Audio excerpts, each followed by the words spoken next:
When talking about tholonia or the tholonic model, the words of consciousness and awareness are used often, but the definitions of those words expand beyond what our common understanding of those words mean. And that typical understanding is the dictionary definition. And I'm going to read what those are. According to the Oxford English Dictionary, awareness is knowing something, knowing that something exists and is important. Period. Okay, that's, I guess, a definition. I think it's a terrible definition because you can be aware of something even if it's not important. You're still aware of it. But whatever. The Oxford Dictionary's definition of consciousness is the state of being able to use your senses and mental powers to understand what is happening. Again, that's such a poor definition, in my opinion. Different dictionaries have different definitions of both of those words. And the U.S. government, in fact, has an even different definition that they publish for their educational purposes. The context where we'll be using those words is much broader, not only in the tholonic sense, but even in the day-to-day sense when we talk about, for example, levels of awareness or levels of consciousness. Having a higher level of awareness doesn't mean you are aware of more things around you that may or may not be important. So, the tholonic definition, which is explained more in detail in the intro video and the book, links below, of both of these words, or both of these concepts, is as such. Awareness is an archetype. So, an archetype of what? Well, we actually have to come back to that in a moment. Consciousness is an instance of awareness. So awareness is unlimited by context. And consciousness is awareness that is limited by context. The context being whatever particular form that awareness is instantiating within. So a human or an animal, or in the tholonic model, a plant, the universe, a planet, a rock, whatever, all have some form of consciousness. So how can that be? Well, in the tholonic model, the idea that awareness is energy, and energy is a particular expression of awareness, is one of the fundamental ideas. Consciousness, which is an instance of awareness that is limited by the context in which it's instantiating, represents the most efficient way that energy distributes itself in that context. And as energy is awareness, we can say consciousness is the most efficient way that awareness distributes itself in that context. We tend to think of consciousness and awareness as being a byproduct of our neurology. The tholonic view is the opposite of that, which is our neurology represents the form that resulted from the most efficient distribution of the energy of the awareness that exists. This is similar to the idea that life itself evolved as a result of the need to distribute energy, which is one of the arguments behind why life formed around, more complex life, formed around the heat vents, the underwater volcanic heat vents in the oceans. This is where life began. Energy is required for life to exist. And the reason for that is because energy needs to distribute itself. Energy always needs to move, and it will always move in the path of least resistance. And energy only moves when there is an imbalance between two states of energy. If energy is balanced, it doesn't need to move. Think of a battery. When a battery is fully charged, all the plus is on one side, all the negative is on the other. There's a greater imbalance. And the battery becomes useful because we take advantage of the balancing of those two energies. When the battery is balanced, it doesn't work anymore. And ultimately, that is the fate of the universe by current theories about what will happen when the universe ends. Everything becomes balanced. Energy no longer needs to move because it's balanced. And that is when the universe is just a dead, cold nothingness. Well, matter, I guess. Dead, cold matter. There's a bunch of different theories, but most of them end with the universe being in a balanced state that no longer requires the movement of energy. If energy is awareness, the same thing applies to awareness. Awareness must always move and always seeks the path of least resistance, even though the context of that resistance and those paths can be radically different in the non-physical world. In the physical world, it manifests as energy, and that is why things exist, the distribution of energy. So, because energy, and therefore awareness, is a property of existence, consciousness is an outgrowth, an evolution, an instantiation of that universal property expressing itself in whatever way it can, given its limitations.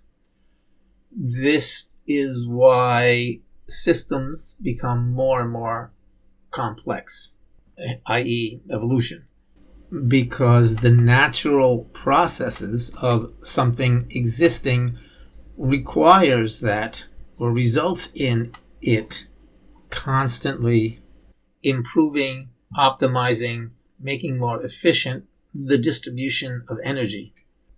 But as a system becomes more complex, it has more abilities to distribute different types of energy. Our neurology, or the neurology of higher animals, isn't designed to simply burn calories and distribute heat. It distributes other types of energy as well. Energies that can only be distributed through a more sophisticated, more evolved distribution network. And that distribution network is our neurology, our nervous system, our more and more increasingly complex systems. And not just physical systems. This includes the energy behind concepts, ideas, theories, thinking, reasoning. Those are also, in the tholonic view, are processes specifically to create a balance between the imbalance of energies, the energies of concepts, for example. And these processes are instances of the distribution of energy, but not the energy we're typically familiar with, which is heat, electricity, that sort of energy. A different type of energy, a finer type of energy, an energy that is to the electromagnetic spectrum what the electromagnetic spectrum is to the material world. Or possibly it could just be a more coherent form of energy.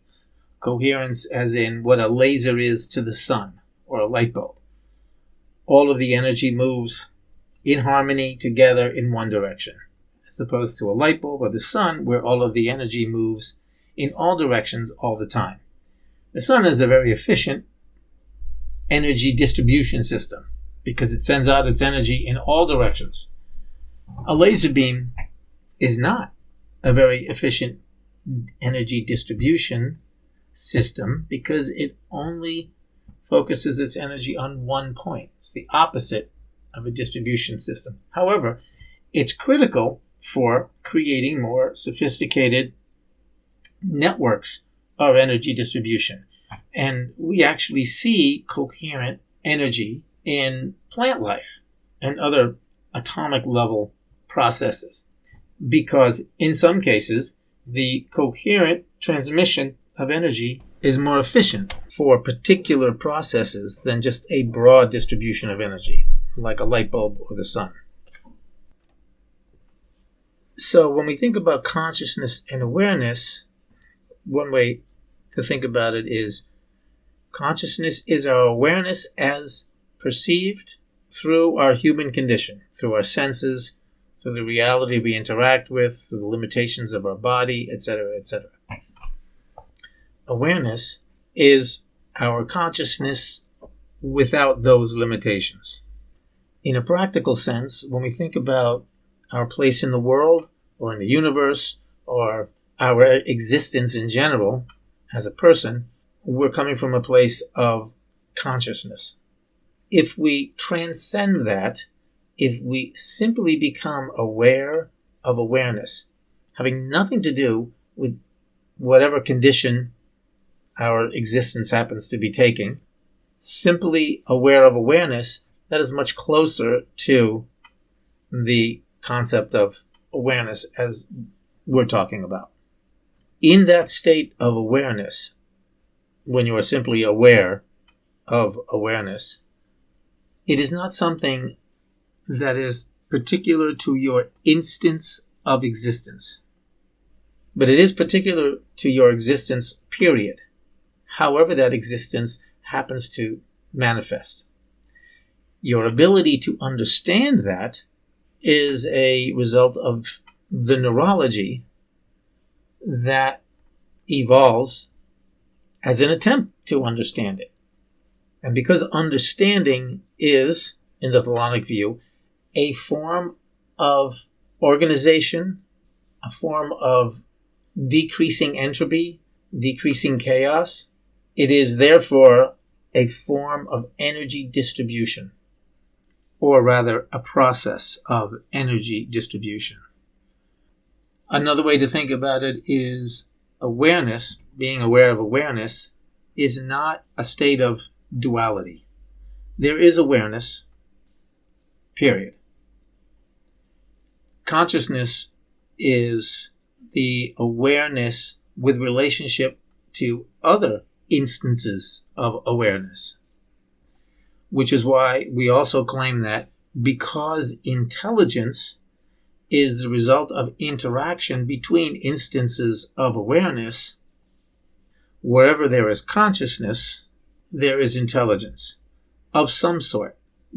Probably not the traditional Oxford English Dictionary definition of intelligence, just like the definition for awareness and consciousness kind of really don't serve our purposes either, but what we're calling intelligence, which is the interaction between instances of awareness, which results in an instance's ability to learn and solve problems.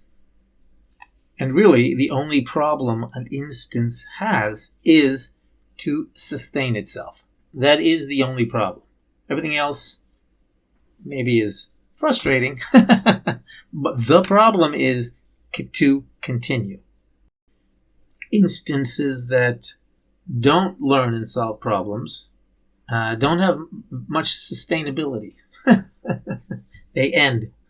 Only those that do have the ability to learn and solve problems as a result of effective interaction between other instances of awareness, i.e. the context in which they exist, only those manage to sustain themselves, manage to continue. And this is the essence of evolution, and why such insanely complex, statistically impossible, miraculous things can come into existence that are pretty unexplainable. DNA, for one example. But there's many different examples of what is something that would be impossible to just evolve by chance.